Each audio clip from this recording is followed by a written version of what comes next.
bonjour et bienvenue dans votre JT breton. Aujourd'hui, on va parler d'une histoire un peu méconnue de la Bretagne.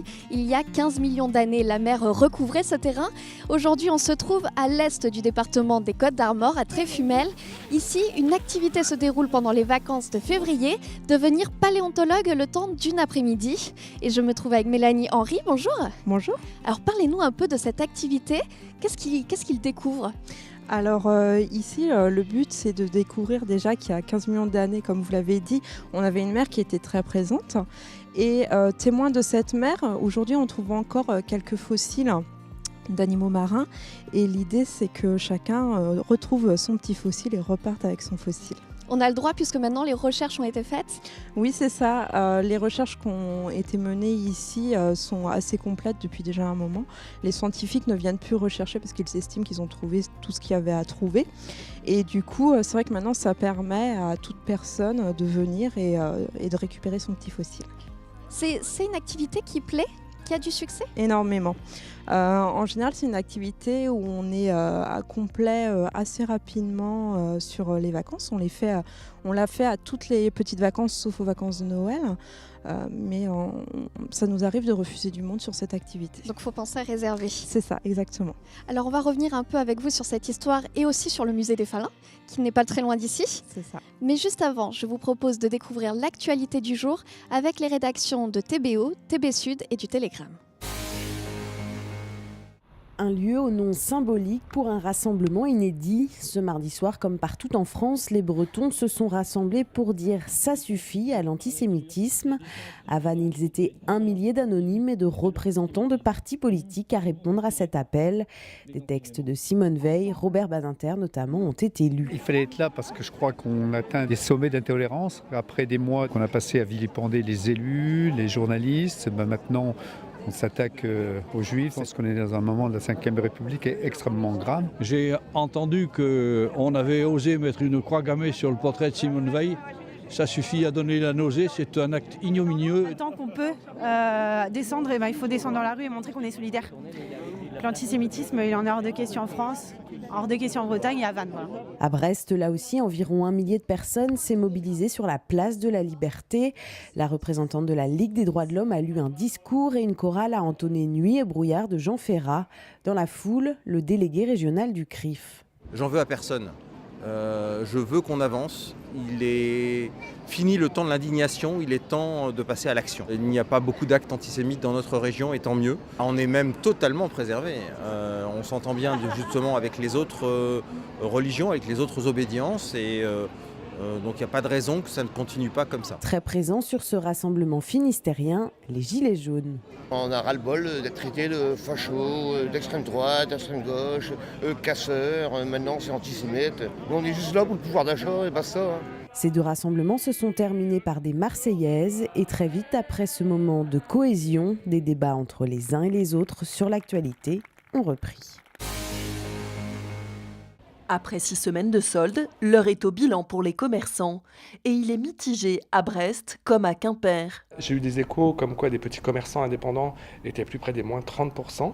Les chaînes de boutiques s'en sortent davantage et eux ont généré, de ce que j'ai pu entendre, des progressions. Et aujourd'hui, on sent que les nerfs tombent, on sent que les gens sont fatigués.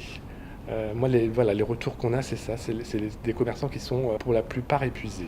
En plus des perturbations occasionnées par le mouvement des Gilets jaunes cet hiver, les commerçants constatent depuis quelques années un changement des habitudes de consommation des clients. Ils ne comprennent plus trop pourquoi ils vont avoir des offres mensuelles à moins 20, moins 30, moins 40%. Et en solde, en fait, les remises ne sont pas forcément plus fortes. Nous, on ne peut pas s'aligner. Bon, après, il y a toute l'année aussi des soldes maintenant, les ventes privées. Il y a certains magasins, il y a pas mal de soldes, oui. 50, 70%, ça vaut le coup. Il faut continuer à descendre en ville, il faut aller voir les commerçants, ils sont là pour nous aussi. Un encouragement dont les commerçants des centres-villes auront bien besoin pour aborder sereinement le bilan comptable annuel en mars prochain.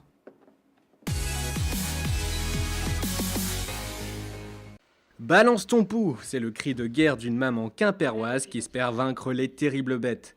La stratégie d'Aline Baudry-Scherer, pousser tous les parents à traiter les cheveux de leurs enfants en même temps, soit les 2 premiers week-ends de mars.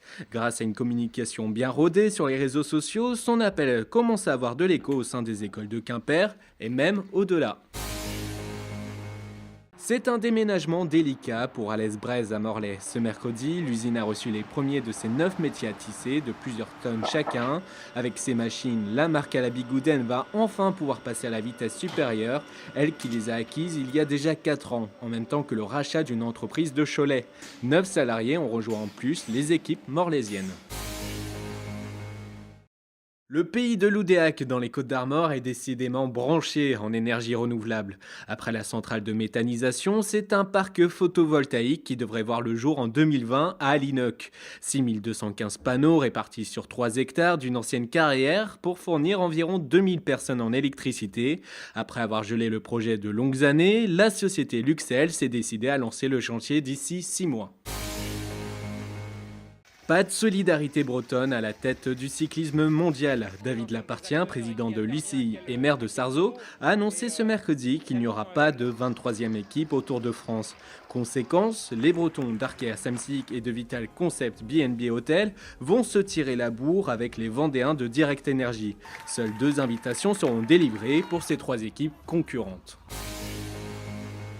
À la collégiale de Lamballe, le cidre se conserve comme du vin. Ce mercredi, les 6 tonneaux en fût de chêne mis à l'abri dans les sous-sols ont été remontés, soit 1380 litres de cidre bien gardés depuis décembre dernier. Avec cette cuvée spéciale, la cidrerie Benoît veut allier produits du terroir et histoire locale, à goûter avec modération. Et on se trouve toujours en compagnie de Mélanie Henry. Tout d'abord, qu'est-ce que c'est le falin ? Cette matière, c'est aussi le tas de sable où on est qu'on a sous nos pieds. Voilà, c'est exactement ça. Le falin, en fait, c'est la pierre du coin qu'on va retrouver ici sur Tréfumel, le Kiou, Saint-Juvat, Saint-André-des-Eaux. C'est vraiment une petite poche, un tout petit peu sur Plouane aussi. Et c'est vraiment la pierre du coin. C'est la pierre qu'on a, nous, dans notre sous-sol, qui a été beaucoup utilisée il y a quelques décennies, beaucoup moins maintenant. Mais voilà, c'est cette pierre qui est issue de la mer des Falins. Voilà, on a fait simple. La mer des Falins donne la pierre des Falins. C'est ça, exactement. Qu'est-ce qu'on peut découvrir une fois qu'on a fini cette activité, on peut aller au musée des Falins. Qu'est-ce qu'on peut y découvrir ? Oui. Alors, dans le musée des Falins, on va retrouver toute une exposition de fossiles, dont une partie nous a été prêtée par l'Université de Rennes. Des fossiles qui sont vraiment très très jolis, dont des très belles dents de requin. On va découvrir un petit peu les différents animaux qui étaient présents à l'époque de la mer des Falins. Donc, je rappelle qu'on était sous climat tropical, donc on a vraiment des animaux tropicaux par excellence. On a une partie aussi sur la géologie pure et dure pour parler un petit peu des autres pierres qu'on a autour du coin ici, puisqu'il n'y a pas que le falin, on va retrouver du granit, du schiste et d'autres pierres. Et aussi tout un historique sur ce qu'on a fait avec la pierre de falin, à quoi elle a servi il y a quelques années. C'est vraiment un lieu à découvrir qu'on met peut-être pas assez en avant encore, qu'on ne connaît pas encore assez ? Oui, parce que la plupart des personnes qui viennent nous voir, en général, sont très contents de cette découverte. Ne se doutez pas qu'on pouvait voir ce genre de choses ici. On n'est pas une terre de fossiles en Bretagne. Et dans notre petit coin à Tréfumel, on a ça. Donc c'est vrai que c'est assez chouette. Et vous avez dans votre poche quelques spécimens, non, oui, de ce qu'on peut trouver ? Alors, un des spécimens, on va dire emblématiques de la mer des Falins, c'est l'oursin plat, qui était réellement très très très présent. Ce sont des oursins donc, qui sont tout plats. Ils vivaient en bancs. Donc on en a retrouvé des bancs carrément d'oursins plats, plusieurs les uns sur les autres. Ça c'est vraiment c'est notre emblème aussi à la Maison des Falins. Dans notre logo, nous avons l'oursin plat. Et quand on a beaucoup de chance, on peut trouver des dents de requin, si je la retrouve, voilà, dont les plus beaux spécimens font un peu ça. Voilà. Donc ça, c'est vraiment si on a vraiment beaucoup de chance. Ah, là, il faut avoir énormément de chance. Alors, est-ce que vous trouvez facilement ? Est-ce que vous avez trouvé quelque chose ? Oui. On trouve. Oui, surtout des oursins. Surtout des oursins ? Est-ce que c'est agréable de chercher là dans la terre ? Oui. C'est plaisant comme activité ? Ouais. Est-ce que tu as trouvé quelque chose ? Oui, mais un caillou très joli, sauf que maman, elle veut pas. Elle veut pas quoi ? Le prendre, elle trouve qu'il est moche, mais moi je trouve qu'il est joli. Qu'est-ce que vous avez trouvé du coup? Qu'est-ce que vous avez vous dans votre sac? Des coquillages, des éponges de mer apparemment, des... Qu'est-ce qu'on a trouvé, Sixtine? Ça c'est... Des éponges de mer, ça? Oui, une éponge de mer. Des traces de coquillages. Il y en a là d'ailleurs. Pour faire les fouilles, il faut une petite cuillère, non, c'est ça? C'est plus facile, on peut fouiller avec les mains, mais avec une petite cuillère, c'est plus facile. Est-ce que vous en auriez une pour moi? Comme ça, je vais aller les rejoindre. Eh ben, je Bonne troque fouille. mon micro contre une cuillère et je vous laisse. Bonne journée. Au revoir.